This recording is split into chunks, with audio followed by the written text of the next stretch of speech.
İnat ediyorum, yemiyorum ama reflüm artmasın, rahatsız olmayayım diye. Ayrıca havalar da ısındı, suya hiç dayanamıyorum. Bu sadece hamileler için geçerli değil tabii ki. Sağlığımız için her zaman uymamız gereken bir kural. Benim biliyorsunuz ilk 14 haftam çok zor geçmişti. Her hamilelik farklı bir şekilde ilerliyor. Şimdi size kendinizi üzmeyin diyorum ama bu hormonlar yüzünden ben de ister istemez duygusal sıkıntılar yaşayabiliyorum. Bacak krampları, varis sorunları, basur gibi çeşitli sıkıntı verici durumlarla karşılaşabilirsiniz. Merhaba sevgili dostlar. 28. gebelik haftamıza hoş geldiniz. Merhabalar, hoş geldiniz. İnşallah sağlığınız yerindedir. Umarım yavrunuz size minik tekmeleri ve yumruklarıyla keyifli anlar yaşatmaya devam ediyordur. İnşallah. Şahsen bizim öyle oluyor. Hareketleri, kıpırtıları bazen acıtıyor olsa bile mutluluk ve huzur verici.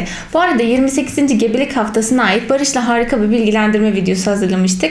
Videoya başlamadan onun da hatırlatmasını yapmak istiyorum. İzlemenizi kesinlikle tavsiye ederim. Hemen sağ üst köşeden çıkan bildiriden veya açıklamalar kısmındaki linkten 28. gebelik haftasına dair eğitim videosuna gidebilirsiniz. Tabii bu video serisinde de sadece tecrübelerimizi paylaşmıyoruz. Dolu dolu bilgilendirme videoları hazırlamaya çalışıyoruz. Sadece gebelik değil, ay bebek gelişimi, çocuk ve aile eğitimi ve psikoloji ile alakalı videolarımız da var kanalda. Özellikle gebeliği hafta hafta takip ederken sonrasında yine takip çok önemli bence. Bebeğimiz dünyaya geldikten sonra onun gelişimini hafta hafta takip edeceğini oynatma listesi oluşturmuştuk. Sağ üst köşeye onu da koyalım hatta. Daha sonra izle listesine kaydedersiniz. Ya da etrafınızda bebeği olan varsa önerebilirsiniz. Sizler için faydalı olacaktır kesinlikle. Video yönlendirmelerimizden sonra sıra artık 28. gebelik haftasına gelsin.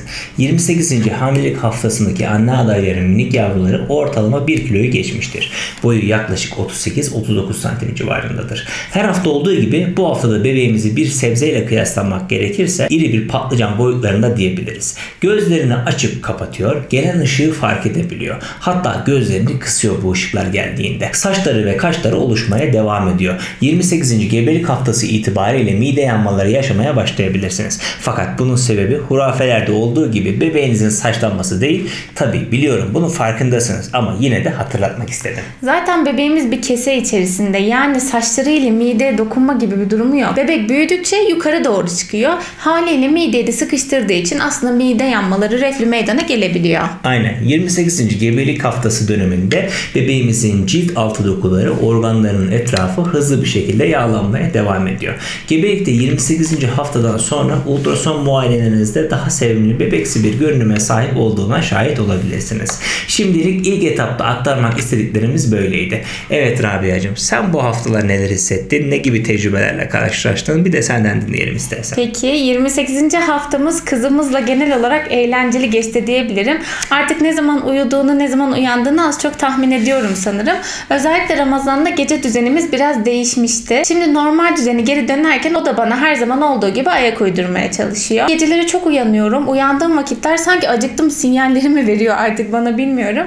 Gece bazen hareketliyiz yani. İnat ediyorum, yemiyorum ama reflüm artmasın, rahatsız olmayayım diye.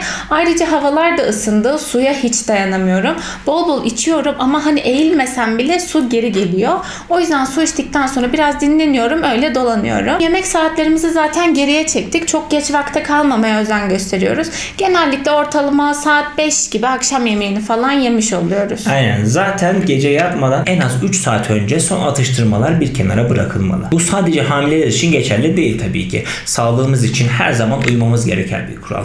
Fakat gece uykuya dalmada zorluk çekiyorsanız yatmadan 1 saat önce küçük bir bardak ılık süt içebilirsiniz. Ya da ufak bir kase yoğurt yiyebilirsiniz. Ama bunlar da sizi rahatsız edebilir. Mesela Rabia gece yatmadan önce süt içemiyor. Çünkü rahatsız oluyor bu sütten. O yüzden kendi vücuduna göre bir düzen oluşturdu. Siz de kendi vücudunuzu takip etmeli, ona göre bir düzen oluşturmalısınız. Kesinlikle bir düzeniniz olmalı bu süreçte. Kesinlikle Barış'ın da dediği gibi kendi düzeninizi iyi takip etmelisiniz. Sadece yemek düzeniniz değil, uyku düzeniniz, yürüyüş planınız, her şey size özel. Bunu hep söylüyoruz. Kendinizi çok iyi takip edin ve ona göre bir düzen oluşturun. Kimseyle kıyaslamayın kendinizi. Mesela çok da konuyu dağıtmak istemiyorum aslında ama söylemeden de geçmek istemiyorum. Benim biliyorsunuz ilk 14 haftam çok zor geçmişti ama şimdi oldukça rahat geçiyor günlerim. Sizin ilk haftalarınız iyi geçmiş olabilir. Şimdi zorluklarla karşılaşıyor olabilirsiniz. Ya da hiçbir sıkıntınız da olmayabilir. İnşallah da öyledir. Herhangi bir olumsuzlukla karşılaşınca işte diğerlerinde bir şey yok, ben neden böyleyim gibi endişelere kapılıp sakın kendinizi üzmeyin, sıkmayın. Düşünsenize, dünyada milyarlarca birbirinden farklı insan var. Hangimiz birbirimize benziyoruz biliyoruz ki kardeşlerimizle bile aramızda dağlar kadar fark olabiliyor bazen. İşte bu farklılıklar daha doğmadan kendini gösteriyor. Her hamilelik farklı bir şekilde ilerliyor. Aynen öyle. Şimdi 28. gebelik haftasına ait notlarıma kısaca bir bakmak istiyorum. Hani hiçbir şey gözden kaçırmak istemiyorum çünkü.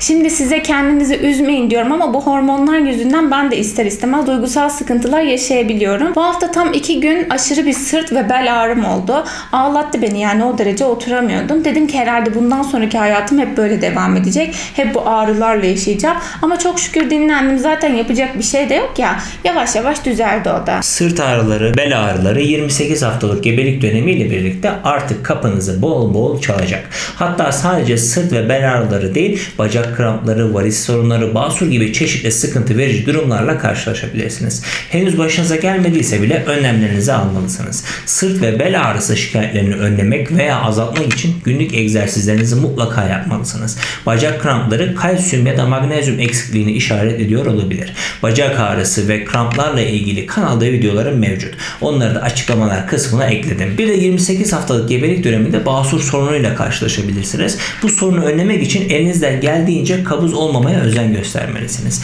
Aldığınız sıvı miktarı çok önemli bu süreçte. Yeteri kadar sıvı tüketiyorum, yine de kabızlık şikayetim devam ediyor diyorsanız beslenme düzeninizi de gözden geçirmelisiniz. Doktorunuzdan bu konuda yardım alabilirsiniz. Bu şikayetler dışında son olarak reflü için de yemek saatlerinize dikkat etmelisiniz. Ama şikayetleriniz sizi çok fazla rahatsız etmeye devam ediyorsa doktorunuzun size önereceği mide ilaçlarını da kullanabilirsiniz. Bende mesela bir şurup var mide yanması ve reflü için. Doktor bana önlem olarak vermişti. Şu ana kadar tek tük kullandım. Onun dışında ihtiyacım olmadı. Ama sizin ihtiyacınız olabilir. Çeşitli mide ilaçları gebelik döneminde kullanılabiliyor. Gördüğünüz üzere her olumsuz durumun bir çaresi var. Bu arada farklı olarak sizin nasıl geçiyor 28. haftanız? Yorumlarda bizlerle paylaşabilirsiniz. Bu hafta son olarak benim aktarmak istediğim el ayak şişmelerim var. Kilo verdikten sonra yüzüğüm elime çok bol geliyordu. Şimdi ellerimdeki hafif şişmelerle birlikte eski yerine oturdu. Ayaklarımda da sanki büyüme ile şişme arası bir şey hissediyorum. 28. gebelik haftası itibariyle artık karnımız büyüdüğü için vücut duruma ayak uydurabilmek adına kendi dengesini sağlayabilmek için ayaklarda bir numaraya kadar bir büyüme meydana getirebiliyor. Bu bazen kalıcı da olabiliyor. Bazen gebelik sonrasında eski haline de dönebiliyor. Bunu da söyleyerek 28. gebelik haftasını sonlandırmak istiyorum. Umarım videoyu beğenmişsinizdir. Sizlere bir katkısı olmuştur. Bu tarz faydalı içerikleri YouTube'da ana sayfanızda daha çok görmek istiyorsanız ufacık da olsa bir yorum yaparak bunu sağlayabilirsiniz. Videoyu buraya kadar izlediyseniz videoyu beğenmişsinizdir demektir. Videoyu beğenmeyi, benim ve Barış'ın kanalına abone olmayı ve yeni içeriklerden anında haberdar olmak için bildirim zilini açmayı unutmayın. Destekleriniz için çok ama çok teşekkür ederiz. Bir sonraki hafta görüşünceye dek sevgiyle kalın. Allah'a emanetsiniz.